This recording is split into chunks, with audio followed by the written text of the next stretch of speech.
Hi everybody, Martyn the Flicking Feathers again today, and I'm tying a Mulberry imitation which I use as a dry fly for carp. It's very effective in the summer here. You can adjust the colours to suit different berries that might be falling in the river, but it's well worth tying these if you do fish for coarse fish,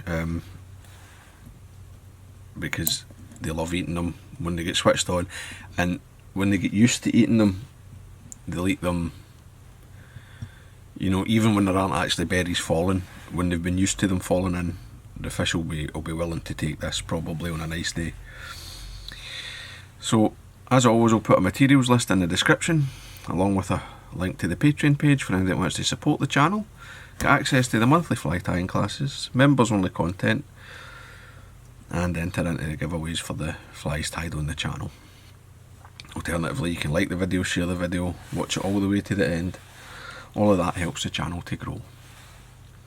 So I've got my hook and my vise. This is a Camazan B175 size 10. Obviously mulberries vary in size depending on the type of bush or tree.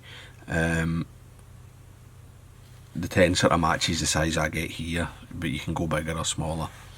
I've run on some uni ethafoam black, just coat at the shank. I'm going to take a wee bit of, just a wee strip of green foam, 2mm, and I'll tie it in over the eye just to sort of represent a stalk. And also this does help you see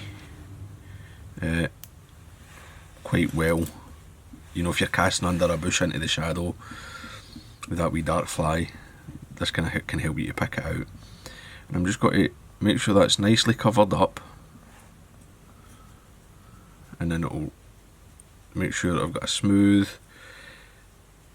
base of thread. Right, now what I like to do is whip finish,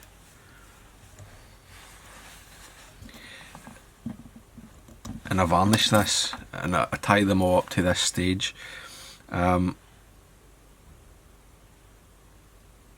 because you can go straight ahead and tie them, but I just like to have a sort of sealed base. It makes the spinning nice and easy. So here's one that's already done. Start my thread again, and come down to the back, and it just lets you sort of stage tie them. You know, if you do all the spinning and all the trimming, everything all looks the same. Now I've got in this wee box a mix of deer here. I might just top it up slightly with the black. It's about 2/3 black and then a 1/6 red and a 1/6 purple, something like that. Again, you suit yourself with the colours. I would say the berries are mostly black.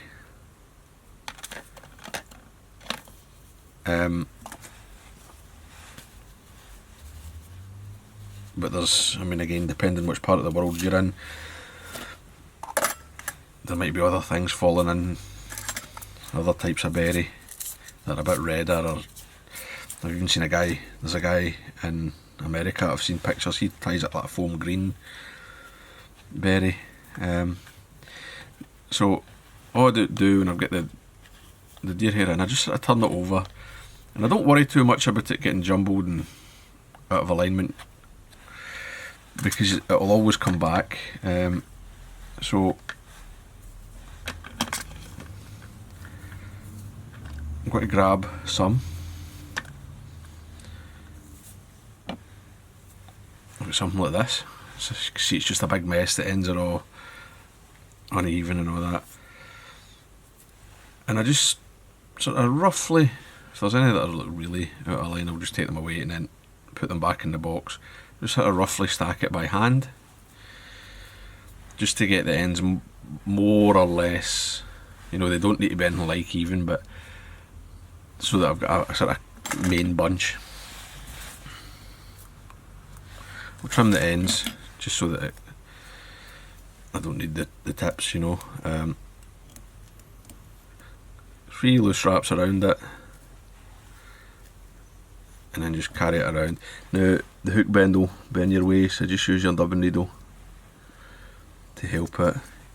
You can even, once it's clear, you can have a wee loop and just run the thread through the cut ends.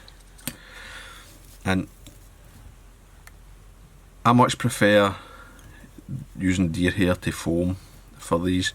The deer hair is much more versatile in terms of how you can adjust the buoyancy, even though it takes a wee bit longer and it's a bit messier to tie. And just the same again, I'll just again take away any really long ones at both ends, roughly kinda stack it in the palm of your hand so you've got at least one edge that's fairly uniform. Three loose wraps, and then just walk it around and it'll go. And you can see it spins easily on the thread base, right? For years and years people said you couldn't spin on a thread base, but that's nonsense. It's always been nonsense. You know, it's possible as long as your base is smooth. Now I'm not going to really pack this, right? I'm just going to get it in and compress it a wee bit, but I'm not trying to make it like hard and dense like a bass bug.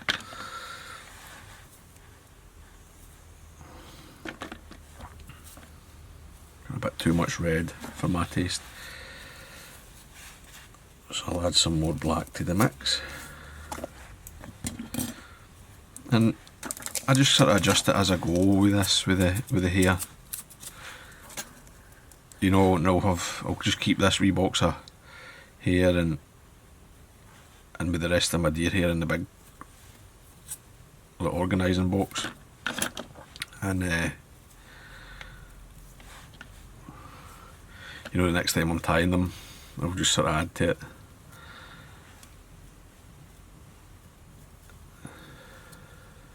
And just keep going, just fill the hook.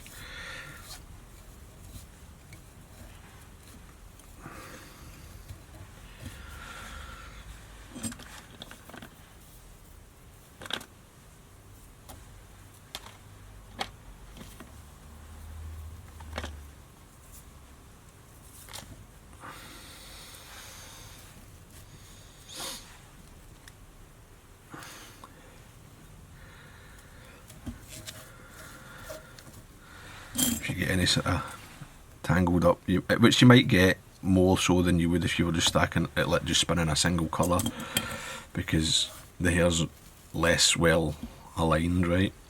But don't worry about that, just get your needle in and sort it out, and I can push that back. I'll just squeeze one more in, and again I'm not packing it very tightly.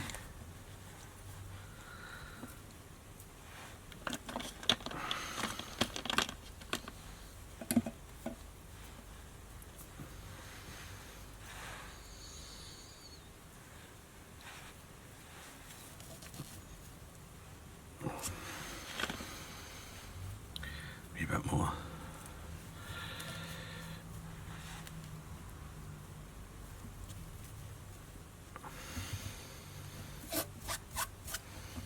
Just make sure I've got it wrapped all the way around.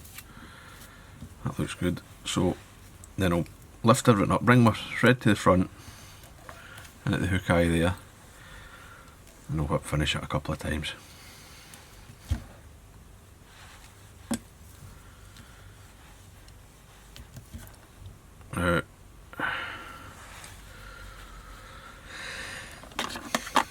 What I would say is normally I'll tie, you know, do all the foam, and by that time the varnish will be dry on the first one. I can come in and do the rest of the bodies,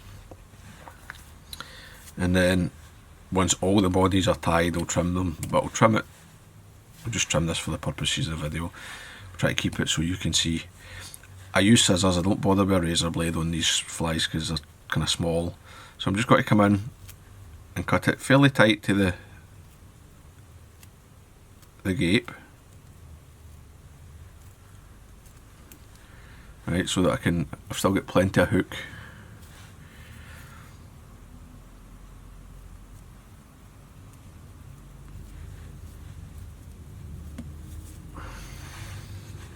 And then I'll kind of hump its back.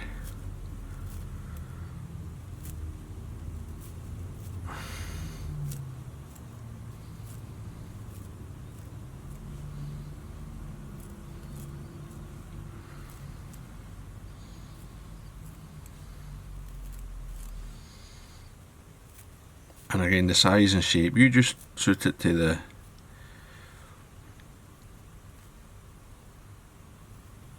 berries where you're fishing. And to be honest, I mean, I kind of suspect, like, even if you don't have berry trees overhanging where you're fishing, if there's any overhanging bush and the carp are used to things, and I mean primarily insects and all that falling in, I kind of feel like they would probably eat this anyway. And I know some people will talk about pellets and all that, but like where I fish, the fish have never seen a pellet. They're 100% wild. It's a river and a big lake that I like to fish. They never get fed. There's nobody bait fishing for them.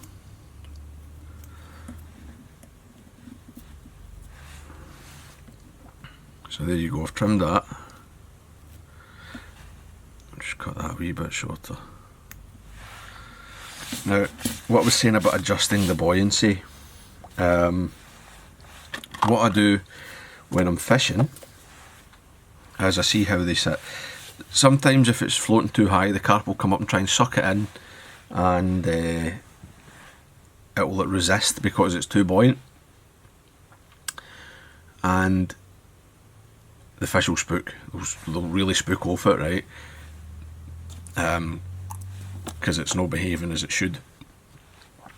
And what I'll often do is I'll take my mucilin. I mean, you can use whatever, you know, if you like the loon pie 8 paste or whatever, any paste base floating, but don't use a liquid, right? Because it will seep in. And what I do is I'll dress the top. Right, I've only got floating in my right hand here, so I'm just rubbing it into the hair here at the top. And you'll see that I've disturbed the fibre. That's fine, you can just put it, break it off, or just leave it, whatever. And I'll rub that right into the top half. And then I dip the fly in the river and I squeeze the bottom. Right, so the top's waterproof, the top's floating, it's greased up. I squeeze the bottom and the bottom absorbs a bit of water. So the fly, rather than riding high, it'll sit, you know, and you can you'll get used to it as you tie them, you can adjust it. The fly will hang, so the water line will be like this, rather than if you dress it with a liquid floating and the whole thing's buoyant, it'll float like that. You know, most of the fly will be above the water. Greasing the top half, or just the top, and forcing the water into that deer hair on the belly side, it sits like that, and it makes a huge difference to the conversion rate, right? I mean, when they've been really aggressive and there's a lot of fish, they'll just grab it, but sometimes they're not like that, and you need to be a bit more circumspect in your approach. And that tip, I'll do a video, I'll show you, I'll go up the river and do a video so you can see what I mean, but that's it, that's the mulberry, and that's why I use deer hair rather than foam. It's much, much better as a fishing fly, it catches more fish, that's it. So I hope you enjoyed that, I hope it was useful. If you did, remember to give me a thumbs up below, and I'll see you for another one. Tight lines guys, bye.